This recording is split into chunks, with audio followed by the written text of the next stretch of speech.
వి gold trusted gold buyers మీరు తాకట్టు పెట్టిన బంగారాన్ని విడిపించి ఈ రోజు ఉన్న మార్కెట్ ధరకు కొనబడును. మనం ఏం తప్పు చేయనప్పుడు మనం ఎందుకు భయపడాలి?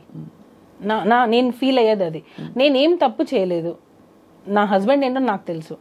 నేను ఇప్పుడు ఒక వైఫ్ వచ్చి బయట చెప్తుంది అని అంటే రేపు అది రాంగ్ అయింది అనుకోండి, నన్నే కదా అంటారు. ఖచ్చితంగా తప్పున్నా నువ్వు సపోర్ట్ చేసావు అనే కదా అంటారు. సో నేను అది అంత చిన్నపిల్లనా? నేను దేనికి సపోర్ట్ చేస్తున్నానో చేయలేను అంత చిన్నపిల్లనా? నాకే 2 పిల్లలు ఉన్నారు. చిన్నపిల్లని కాదు ఖచ్చితంగా. కానీ మధ్యలో ఇక్కడ ఒకటే క్వశ్చన్ ఏంటంటే వాళ్ళిద్దరి మధ్య ఒక రిలేషన్షిప్ అని చెప్పడానికి మీ దగ్గర ఇన్ఫర్మేషన్ ఉంది. ఎందుకంటే మీరు కూడా అమ్మాయిని కన్విన్స్ చేసి వీళ్ళిద్దరికి పెళ్లి చేద్దాం అనే అంతవరకు వెళ్ళింది విషయం ఉంది కాదు మ్యామ్. నువ్వు పెట్టుకోవద్దు. నువ్వు ఎందుకు మాస్టర్, ఒక హస్బెండ్, 2 పిల్లలు ఉన్నారు. సో నువ్వు ఈ ఏజ్ నీకు అట్రాక్ట్ అవ్వచ్చు, లేదా ఆ లగ్జరియస్ లైఫ్ చూసిండొచ్చు, కార్లు కావచ్చు, ఇచ్చే ఇంపార్టెన్స్ కావచ్చు. ఇప్పుడు డాన్సర్కి ఇచ్చే ఇంపార్టెన్స్ ఒకటి ఉంటుంది, అసిస్టెంట్ కొరియోగ్రాఫర్కి ఇచ్చే ఇంపార్టెన్స్ ఒకటి ఉంటుంది. వాళ్ళు ఎక్కడో వెళ్ళి తింటుంటారు, వీళ్ళు ఏంటంటే మాస్టర్ దగ్గర తింటారు, మాస్టర్కి వచ్చిన ఫుడ్ని తింటారు, సపరేట్ కారు ఉంటుంది. సో మ్యామ్ ఇప్పుడు నేను ఒకరికి ఇంపార్టెన్స్ ఇస్తున్నానంటే అందరి దృష్టి ఎక్కడ వెళ్తుంది? అక్కడే వెళ్తుంది. సో ఆ మనిషి ఏం చేస్తారు, నాకు ఇంపార్టెన్స్ వచ్చింది అనే ఒక ఫీల్కి వెళ్ళిపోతారు.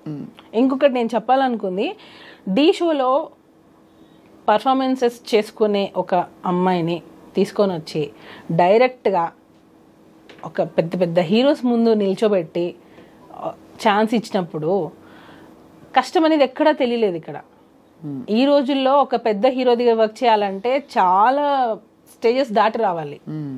కానీ ఇక్కడ ఈ అమ్మాయికి ఏంటంటే డైరెక్ట్ ఢీ షో నుంచి direct Dhanush sir, Charan sir, NTR sir, ఇట్లా చాలా మంది దగ్గర పెద్ద పెద్ద హీరోస్ దగ్గర వర్క్ చేయాలి. ఎందుకు అంత ఆపర్చునిటీ ఇచ్చారు జానీ మాస్టర్ దానికి? అంటే వర్క్ నచ్చింది, ఇచ్చారు. ఓకే మన దగ్గర చేస్తే బాగుంటుంది. ఇప్పుడు ఎవరైనా మంచి డాన్సర్ కావాలనే కదా అనుకుంటారు. సో అలా పిలిచారు. మాస్టర్ చిన్న చిన్న సాంగ్స్ చేసే స్టేజ్ అప్పటికి అయిపోయింది. సారీ, చిన్న చిన్న సాంగ్స్ అని నేను ఎప్పుడు చెప్పకూడదు, ఎందుకంటే అన్ని సాంగ్స్ ఒకటే. హీరోస్ ఎక్కువ ఫేమ్ ఉన్న హీరోస్ దగ్గర మాస్టర్కి ఛాన్సెస్ రావడం స్టార్ట్ అయింది. సో అప్పుడు ఆ అమ్మాయి అక్కడే వర్క్ చేస్తుంది కదా. మాస్టర్ ఏ హీరో దగ్గర ఉంటారో ఆ అమ్మాయి అక్కడే వర్క్ చేస్తుంది. సో ఆటోమేటిక్గా ఆ అమ్మాయి పెద్ద హీరో దగ్గర నుంచే స్టార్ట్ అయింది తన కెరియర్ అనేది. ఇండస్ట్రీకి రావడంతోనే విజయ్ సార్ పెద్ద పెద్ద హీరోస్తోనే చేసింది వర్క్. అవును, నేను అడిగేది అదే. అంటే మీరు ఎందుకు ఇన్వాల్వ్ అయ్యి తన దగ్గరికి వెళ్లాల్సి వచ్చింది? నువ్వు నేను ఒకరోజు పిలిచాను. మనసు పడింది అతను? నేను పడింది, అదే కదా నేను అంటున్నాను. మనసు పడింది. నేను ఒకరోజు రిహార్సల్కి వెళ్ళాను, షూట్కి రిహార్సల్స్కి వెళ్తూ ఉంటాను. నేను వెళ్ళినప్పుడు ఆ అమ్మాయి నన్ను చూసి భయపడ్డము, ఎందుకో కొంచెం ఇన్సెక్యూర్గా ఫీల్ అవ్వడం, నేనేదో ఐడెంటిఫై చేసి తను ఏదైనా అడుగుతానేమో, ఏదో ఒకటి సంథింగ్ నా దగ్గర ఉన్నప్పుడు కొంచెం ఎక్కువ రాదు. సరే అని చెప్పి నాకు కొంచెం వియర్డ్గా అనిపించింది బిహేవియర్. అప్పుడు నేను మాస్టర్కి చెప్పాను, తనని దూరం పెట్టు, తన వల్ల నీకు ప్రాబ్లం వస్తుంది అని చెప్పాను. నేను అప్పుడే చెప్పాను. నేను మాస్టర్ వచ్చి లేదు అలా ఏం కాదు, మంచి అమ్మాయి, హార్డ్ వర్క్ చేస్తుంది, మంచి అమ్మాయి. మాస్టర్ అన్నారు మంచి అమ్మాయి, హార్డ్ వర్క్ చేస్తుంది అని అన్నారు. తర్వాత రంజితమే సాంగ్ అప్పుడు స్ట్రిక్ట్గా చెప్పాను, ఆ అమ్మాయి వద్దు మన దగ్గర. ఎందుకనంటే నాకు మాస్టర్ దగ్గర ఉన్న అసిస్టెంట్ కొరియోగ్రాఫర్స్, డాన్సర్స్ నాకు కాల్ చేసి, వదిన ఆ అమ్మాయి చాలా ఎక్కువ చేస్తుంది, మాస్టర్ ఇచ్చే ఇంపార్టెన్స్ని తను వేరే వేలో తీసుకెళ్తుంది, సో జాగ్రత్త అని చెప్పి నాకు చాలా మంది డాన్సర్స్ కాల్ చేసి చెప్పారు. అప్పుడు నేను మాస్టర్ కాల్ చేసి, ఈ అమ్మాయి మన దగ్గర వద్దు, మాస్టర్ ఎంతైనా చేయనివ్వండి, నేను ఒకసారి వద్దు అని స్టాండ్ తీసుకున్నానంటే మాస్టర్ దానికి కట్టుబడి ఉంటారు. స్టార్టింగ్లో ఒకవేళ అటు ఇటు డిస్కషన్ జరిగినా అట్ ద ఎండ్ మాస్టర్ నన్ను ఎప్పుడు క్రాస్ చేసి వెళ్ళరు. అంటే తను చెప్పేది నిజమే అని నమ్ముతారు. సో అలాగా వద్దు అని అనుకున్నా మా అమ్మాయిని పక్కన పెట్టేశాను. తర్వాత తను పుష్ప 2లో వచ్చిందని. ఇప్పుడు పుష్ప 2లో కూడా అమ్మాయికి ఎలా వస్తుంది చెప్పండి? జానీ మాస్టర్ చేస్తేనే. పుష్పలో చేసింది ఆ అమ్మాయి, 1లో చేసింది, తర్వాతనే కదా నీకు 2లో కూడా అవకాశం వస్తుంది. నువ్వు అవకాశాల పరంగా తను జానీ మాస్టర్ అసిస్టెంట్గా చేసిన ఈ విషయాలు అవన్నీ అది ఒప్పుకుంటున్నారు అందరూ. ఇక్కడ 2 పాయింట్లు. ఒకటి, ఇష్టపూరితంగా కానీ అయిష్టంగా కానీ వీళ్ళిద్దరి మధ్య ఒక రిలేషన్షిప్ ఉందా?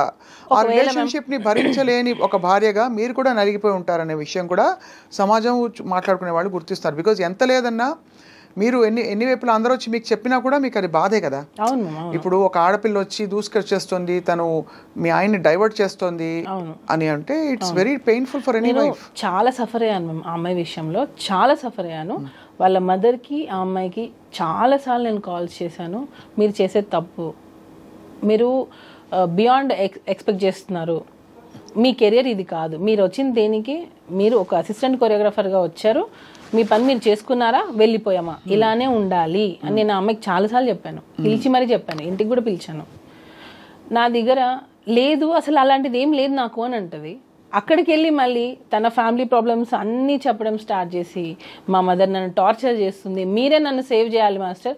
ఇంకా నేను మీ దగ్గర అయితే నేను ఇది కూడా ఒకటి, ఎందుకు మాస్టర్ రిలేషన్ అని ఎందుకు అంటున్నారనంటే, అమ్మాయి స్టార్టింగే రావడం ఎలా వచ్చిందంటే, మా మదర్ నన్ను చాలా టార్చర్ చేస్తుంది, నన్ను చిన్న చిన్న బట్టలు వేసుకోమంటుంది, నేను ఇంట్లో నాకు పిచ్చి లేస్తుంది, నాకు ఏం చేయాలో అర్థం కావట్లేదు, నేను షూటింగ్కి వచ్చినప్పుడు నేను హ్యాపీగా ఉంటున్నాను, సో నన్ను మీ దగ్గర నుంచి పంపకండి, నన్ను మీ దగ్గర నుంచి తీసేయకండి, నేను మీ దగ్గర సేఫ్గా ఫీల్ అవుతాను, వేరే మాస్టర్ దగ్గర ఎక్కడ కూడా నాకు ఆ సేఫ్టీ లేదు అని మాస్టర్ దగ్గర ఆ అమ్మాయి ఏడ్చిన రోజులు చాలా ఉన్నాయి. మీరు చూసారా? నేను గంగులు సాంగ్ అప్పుడు చూసాను. నేను గంగులు సాంగ్ తను చేస్తుంది, ఆ టైంలో ఇంట్లో నుంచి దెబ్బ తగిలి హెడ్కి, ఇంట్లో నుంచి దెబ్బ తగిలి ఇంట్లో వాళ్ళ ఇంట్లో ఏం జరిగిందో తెలియదు, ఇంట్లో నుంచి అమ్మాయి వచ్చేసి ఎక్కడికో వెళ్ళిపోయింది. ఈమె మాస్టర్ అంటే షూటింగ్ అని చెప్పి వచ్చేస్తుంది ఒక్కొక్కసారి. నాకు కూడా మా ఇంటికి వస్తే మా మమ్మీకి చెప్పొద్దు నేను మీ ఇంటికి వచ్చింది అంటది. ఎందుకు మీ మమ్మీకి ఎందుకు చెప్పొద్దు అని అంట. లేదు చెప్పొద్దు, నేను బయట ఉన్నానని చెప్పాను, మీరు చెప్పకండి అని.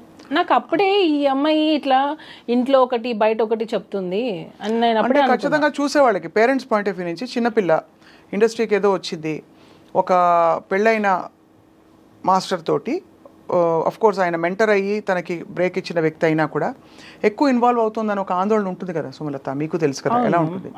బహుశా ఇంట్లో వాళ్ళు అందుకనే ఆపేవారేమో, తెలియదు మనకి.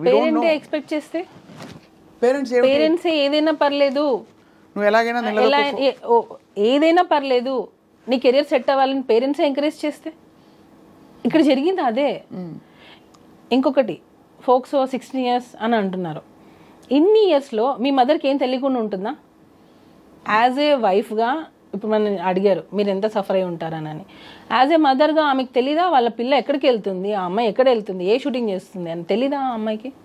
ఖచ్చితంగా. అంటే మీరు అడిగే క్వశ్చన్స్ లాజికల్గానే ఉన్నాయి డెఫినెట్గా. అంటే అంత తెలియకుండా ఇన్నేళ్ళు ఏం చేయకుండా ఊరుకుంటారా పేరెంట్స్ అని అడుగుతున్నారు, అంతేనా? తెలిస్తే మీ ఇంటికి వస్తేనే వాళ్ళ మదర్ ఆ అమ్మాయి చాలాసార్లు మా ఇంటికి వచ్చారు, వచ్చి ఏమనేవారు, మాట్లాడుకోవడం, డిస్కషన్స్ నార్మల్గా కెరియర్ గురించి ఇలా. నేను ఒకసారి దీని గురించి కూడా వాళ్ళ మదర్ని పిలిపించాను ఇంటికి, మీ అమ్మాయి ఇలా చేస్తుంది కొంచెం చూసుకోండి. తనకి ఇతర ఇంట్రెస్ట్ ఏమైనా ఉన్నాయా జానీ మాస్టర్ తోటి ఇంకా కొంచెం క్లోజ్ అవ్వాలని? కానీ అదే కదా మేము ఇంటెన్షన్. ఆడియో ఒకటి లీక్ అయింది, విన్నారు కదా? విన్నాను. అదే అంటే మీ నోట విందాం. దానిలో క్లియర్ కట్గా తను ఏం చెప్పింది, నేను మాస్టర్ని ప్రేమిస్తున్నాను, పెళ్ళి చేసుకోవాలనుకున్నాను, అక్కకి తెలిసిపోయింది అని చెప్పింది. క్లియర్ కట్గా ఉంది దానిలో, నేను ప్రేమించాను, పెళ్ళి చేసుకోవాలనుకున్నాను, అక్కకి తెలిసిపోయింది. ఆడియో ఎలా వచ్చింది బయటికి? అది ఎవరో లీక్ చేశారు మ్యామ్, నా సైడ్ నుంచి. ఎందుకంటే అది వెళ్తే అక్కకి తెలిసిపోయింది అనే విషయం ఎవరే ఇతర కోరియోగ్రాఫర్స్కో ఎవరికో వెళ్ళి ఉండాలి, ఫ్రెండ్స్కి వెళ్ళి ఉండాలి. వాటర్ బాయ్తో మాట్లాడింది తను, వాటర్ బాయ్తో మాట్లాడింది ఈ డిస్కషన్. వాటర్ బాయ్ ఎందుకు రికార్డ్ చేస్తుంటాడు? అప్పటికి ఇంకా ఏమీ లేదు కదా. లేదు, యాక్చువల్గా ఏంటంటే మ్యామ్, ఈ అమ్మాయి ఫైనాన్షియల్గా మాస్టర్ని ఒక్కొక్కసారి డబ్బులు అడిగేది. మా ఇంట్లో కొంచెం ఫైనాన్షియల్గా లేదు, జీతం అది ఇచ్చేవారు కదా, సాంగ్స్ డబ్బులు వచ్చేవి కాకుండా మాస్టర్ని కొంచెం ఫైనాన్షియల్గా నాకు సపోర్ట్ కావాలి, కొంచెం వాళ్ళ చెల్లి సమ్ సివిల్స్ ఏదో చేస్తుంది, దానికి కూడా మాస్టర్ హెల్ప్ చేశారు. ఇప్పుడు నేను ఒక సాఫ్ట్వేర్ అయినా తీసుకోండి, నేను ఒకరి దగ్గర వర్క్ చేస్తున్నాను, కొన్ని సంవత్సరాలు అయ్యింది, నా ఫ్యామిలీ గురించి వాళ్ళకి తెలిసి ఉంటుంది, సార్ మా సిస్టర్కి ఇది హెల్ప్ చేయండి అని అడుగుతారు కదా. అలానే వాళ్ళ సిస్టర్కి కూడా హెల్ప్ చేశారు మాస్టర్. అలాగా ఫైనాన్షియల్ హెల్ప్ కూడా మాస్టర్ చేశారు అమ్మాయికి. ఆ టైంలో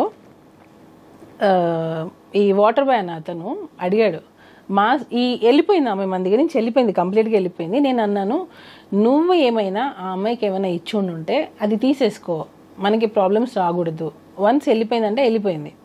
సో ఇక్కడ ఏమైనా తీసుకునేటప్పుడు ఆ అబ్బాయి, ఈ వాటర్ బాయ్ అనే అబ్బాయి త్రూ మాట్లాడి ఇచ్చామన్నమాట. ఎందుకంటే మేము ఈవెన్ మాకు అప్పటికి కేసు అవ్వలేదు, అసలు ఆ అమ్మాయితో మాట్లాడడం మాకు ఇంట్రెస్టే లేదు. సో టోటల్గా కట్ అయిపోయింది. ఆ అబ్బాయి కాల్ చేసినప్పుడు ఆ అబ్బాయి మాస్టర్ ఇచ్చుని ఉంటే అవి వెనక్కి ఇచ్చేసేయి అని అడిగాడు. అప్పుడు కూడా ఆ అమ్మాయి ఏం చెప్పింది, నేను ఇవ్వాలి అని అంటే మాస్టర్ని ఇంటికి రమ్మనండి, ఇంటికి వచ్చి తీసుకోమని చెప్పండి. అంటే నీకు హరాస్మెంట్ జరుగుతుంది, అయినా నువ్వు ఇంటికి పిలుస్తున్నావా? అయిపోయింది ఇంకా. అంటే నువ్వు హరాస్మెంట్ అన్ని సంవత్సరాలు ఫేస్ చేసావు, నువ్వు వెళ్ళిపోయావు, మా దగ్గర వర్క్ కూడా చేయట్లేదు, అయినా నువ్వు ఇంటికి ఎందుకు రమ్మంటున్నావు? ఇంకా క్లియర్గా అర్థం కావట్లేదా మ్యామ్? తనకి మాస్టర్తో లైఫ్ షేర్ చేసుకోవడం కావాలి, ఆ లగ్జరియస్ లైఫ్ కావాలి. ఆ మాస్టర్ ఆ పొజిషన్లో ఉన్న రోజులు తినే అసిస్టెంట్గా ఉండాలి. వేరే వాళ్ళని అసిస్టెంట్గా పెడితే కూడా తను ఒప్పుకునేది కాదు. ఇదంతా వికటించేసరికి ఇదంతా జరిగిందని మీ అనుమానం? 100% మ్యామ్. ఎందుకంటే తను వెళ్ళిపోయింది, తను ఎక్స్పెక్ట్ చేసింది తనకు రాలేదు. తను ఇంకా ఏంటంటే నా జీవితం పోయింది, నేను అనుకుంది రాలేదు, నాకు ఇప్పుడు కెరియర్ ఏంటి? సి మ్యామ్, నేను చెప్పేది ఒక్కసారి అంటే అర్థం చేసుకుంటే అర్థం అవుతుంది క్లియర్గా. తను ఢీ షోలో నుంచి డైరెక్ట్గా జానీ మాస్టర్ దగ్గరకు వచ్చేసింది. అంటే ఒక పాన్ ఇండియా కొరియోగ్రాఫర్ దగ్గరకు వచ్చేసింది. తనకి ఇంకా అన్ని పెద్ద పెద్ద సినిమాలే చేస్తుంది. తను కొరియోగ్రాఫర్గా, అసిస్టెంట్ కొరియోగ్రాఫర్గా పెద్ద పెద్ద సినిమాలు చేస్తుంది. ఎక్కడికి వెళ్ళినా కార్లు, ఎక్కడికి వెళ్ళినా ఇదే లైఫ్. ఆ ఏజ్లో మనకి ఏమనిపిస్తుంది చెప్పండి? కరెక్ట్.